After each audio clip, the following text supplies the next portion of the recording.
Like a sore thumb out here. Okay, so this. Berlatar di Amerika Serikat, kisah dimulai dengan memperlihatkan sebuah insiden penculikan terhadap seorang pria berkulit hidung bernama Andre, tepat saat dirinya sedang berjalan di kawasan perumahan.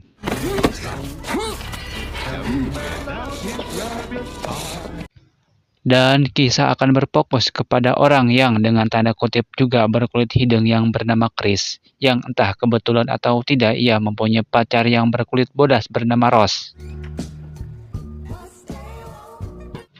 Belum 1 tahun mereka menjalin hubungan, tapi Ross yakin dan kekeh untuk menseriuskan hubungan mereka. Hal itu dibuktikan dengan mengajak Chris ke rumahnya untuk bertemu dengan papa dan mama mertuanya. Do they know? Should they? Di perjalanan, Chris menghubungi sahabat dekatnya yang bernama William untuk berterima kasih karena ia telah mau menjaga anjing peliharaannya selama beberapa hari. Yang ketika Ross sedang mengherian Chris yang sedang bucin kepada William, tiba-tiba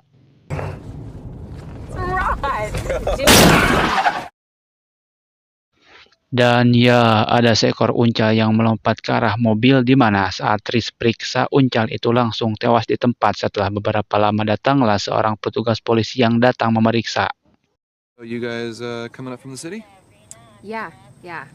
Beliau mengira bahwa yang menyetir adalah Chris, yang curiga bahwa Chris menyetir dalam keadaan mabuk, sehingga Ross yang menganggap si petugas yang condong ke arah rasis. Maka Ross pun langsung beradu argumen sehingga si petugas pun kalah dan melepaskan mereka berdua.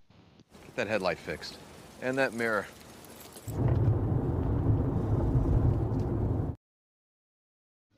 Setibanya di rumah orang tuanya Ross, Chris pun langsung berkenalan dengan mereka berdua. Kita panggil saja si ayah dan si ibu. Keluarganya sangat ramah dan sangat baik sekali menerima Chris di rumah ini. She's right. I'm wrong. See? Does he have an Semuanya nampak normal dan baik-baik saja. Si ayah bahkan mengajak Chris untuk melihat foto-foto lama keluarga besarnya, sampai akhirnya seorang asisten rumah tangga atau ART yang sama-sama dengan tanda kutip berkulit hidung Her loved her kitchen, so we keep a piece of her. Hello. Chris pun sempat berpikir apakah keluarga ini rasis seperti petugas tadi, namun melihat si ART yang tersenyum lebar dan bahagia, ia pun mencoba untuk hente goreng sangka dan menyingkirkan pikiran-pikiran negatif tersebut. By the way, Singkat cerita, lapar pun tiba. Si ayah yang mengetahui Chris adalah seorang tukang udut, lantas beliau menawarinya sebuah solusi untuk berhenti udut, yaitu dengan metode hipnotis, yang diketahui bahwa ternyata si ibu adalah seorang ahli psikiater dan ahli hipnotis yang sering menyembuhkan orang lain dengan kebiasaan buruknya. Namun Chris menolaknya dengan alasan masih ingin udut karena suka asam sungut setelah selesai makan. Fall back, Dean. It's a service we provide. I'm good, actually.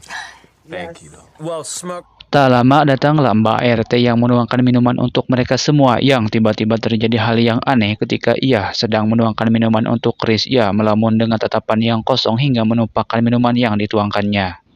We keep them close to us. You know, they're still with us. Sounds like fun, actually.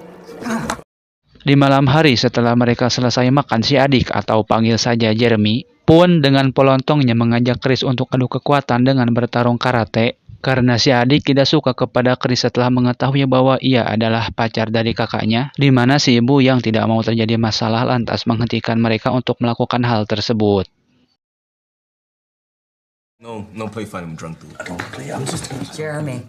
Di malam hari, Chris yang tidak bisa tidur lantas pergi keluar untuk mencari angin. Ia pun dibuat terheran-heran ketika melihat si tukang kebun berlari ke arahnya, entah apa yang terjadi.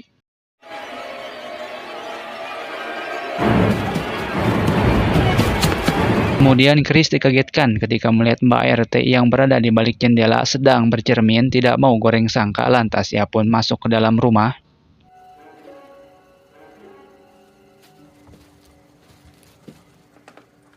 Di dalam rumah, Chris bertemu dengan si ibu yang sedang duduk menikmati secangkir teh. Si ibu lalu meminta Chris untuk duduk ngobrol dengannya dengan alasan ingin mengenal Chris lebih dalam.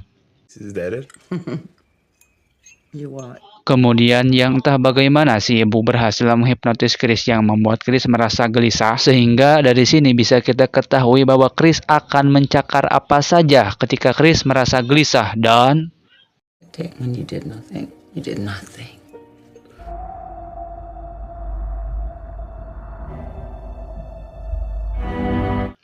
di pagi hari Chris bertemu dengan si tukang kebun yang menjelaskan kepada Chris kejadian aneh semalam yang lagi-lagi si tukang kebun menatapnya dengan tatapan yang aneh. Tak lama datanglah keluarga besar Ross yang terdiri dari orang-orang yang berkulit bodas. Mereka sangat ramah terhadap Chris hingga Chris bertemu dengan orang yang dengan tanda kutip sama-sama berkulit hidung. It is. Lamina, and you are. Merasa dirinya mempunyai seorang brother yang sama-sama berkulit hidung, ia pun lantas mendekatinya dengan niat melakukan salaman khas ala orang-orang hidung. Tetapi Chris pun terheran-heran dengan kejadian tersebut. Ada apa dengan tempat ini? Mengapa orang-orang hidung di sini bertingkah aneh? Kemudian Chris bertemu dengan seorang tunanetra bernama Jim ini. Dia orangnya di mana Jim ini ternyata adalah seorang pemilik galeri seni terkemuka. Tapi karena sekarang ia sudah tidak bisa melihat, Jim sudah tidak bisa menikmati karya-karya seni tersebut hingga sampai Chris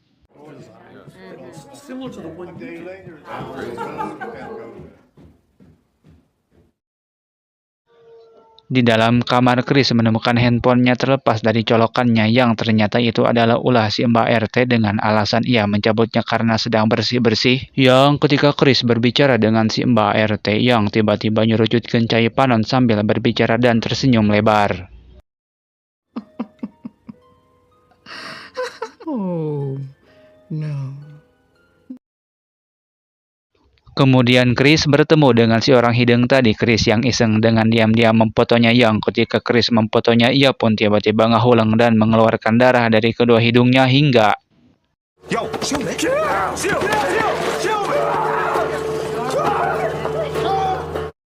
mereka pun beralasan bahwa ia terkena kejang dan kegelisahan, bahkan sampai menyerang orang yang diakibatkan dari lampu flash yang dinyalakan Chris. Especially you, Chris. Singkat cerita, malam hari pun tiba di mana Chris terlihat mengirimkan foto orang hidung tadi kepada sahabatnya William.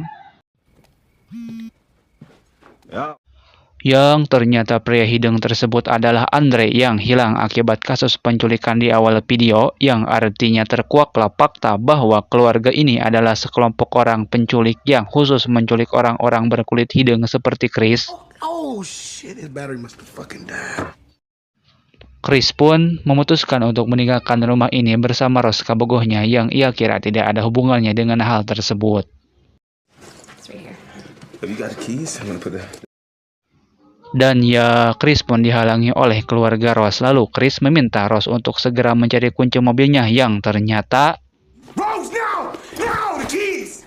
What the fuck? I didn't do anything.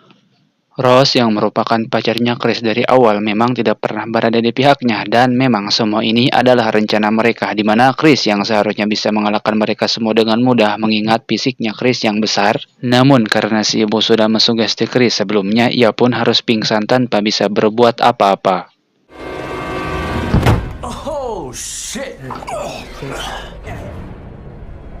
Chris pun bangun di sebuah tempat dengan keadaan tangan dan kakinya terikat di sebuah kursi. Dan ketika Chris mencoba melepaskan ikatannya, tiba-tiba ia diperlihatkan sebuah video yang akhirnya terkuaklah sebuah fakta bahwa mereka ini bukanlah penculik konvensional pada umumnya, melainkan para penculik yang khusus menculik orang-orang yang berkulit hidung seperti Chris, yaitu untuk dijadikan tubuh baru bagi orang-orang super kaya yang telah dilakukan selama bertahun-tahun.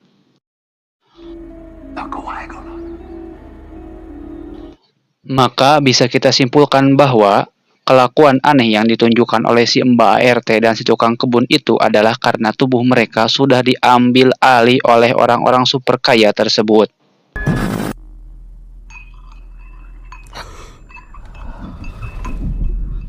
Di sisi lain, William yang khawatir kepada Chris pun lantas mendatangi kantor polisi untuk menceritakan apa yang ditemukan Chris di sana, di mana mereka menganggap bahwa itu hanyalah banyolan yang tidak mungkin terjadi. Chris yang terbangun yang mengetahui pemicu dari sugesti si ibu ternyata adalah suara dari gelas teh pun melihat Jim, di mana Jim menjelaskan bahwa ialah yang telah memenangkan lelang dan bersiap untuk melakukan operasi. Tell you what it is. Phase 1. Yang faktanya orang-orang yang kita lihat datang ke rumahnya Ross ternyata bukan saudaranya Ross, melainkan orang-orang super kaya yang datang untuk tubuh baru, yaitu tubuh Chris sendiri. Intact. So you won't be. Dan yang seperti saya jelaskan tadi, yang setiap kali Chris merasa gelisah, Chris akan mencakar benda apa saja termasuk kursi yang ia duduki saat ini. Melihat kursi itu mengeluarkan kapas, Chris pun mempunyai ide untuk menutupi lubang telinganya dengan kapas tersebut dan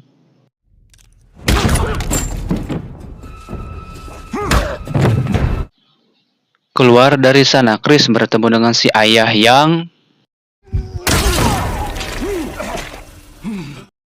seperti yang sudah saya katakan, mengingat fisiknya Chris seharusnya bisa dengan mudah mengalahkan mereka semua.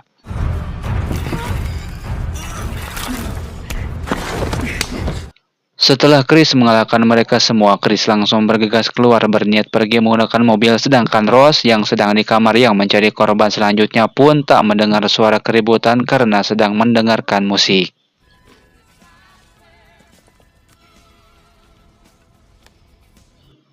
Tapi Chris yang kariuhan pun menabrak si Mbak ART yang kukulintingan hingga membuat suara yang cukup keras yang menyebabkan Ross yang sedang scroll Facebook pun menyadari suara tersebut. Chris yang tidak tegaan pun lantas membawa si Mbak ART ke dalam mobil yang faktanya si Mbak ART itu ternyata adalah neneknya Ross. Ross yang melihat hal itu pun lantas membawa sebuah senapan dan dengan segera mengejar mereka. Dan ketika si Mbak RT atau si nenek bangun,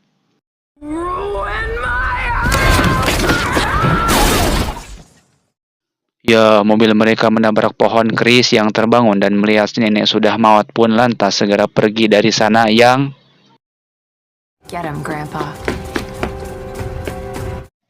kemudian Chris ditewak oleh tukang kebun yang tidak lain adalah si kakek. Karena tak bisa walakaya, Chris pun menggunakan kamera HP-nya yang membuat si tukang kebun sadar dan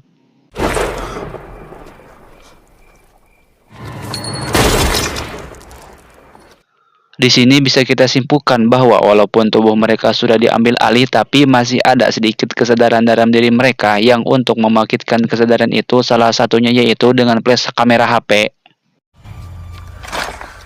Melihat Ross yang masih hidup dan berupaya mengambil senjata, lantas Chris pun berusaha segera memodarkannya dengan mencekiknya yang tiba-tiba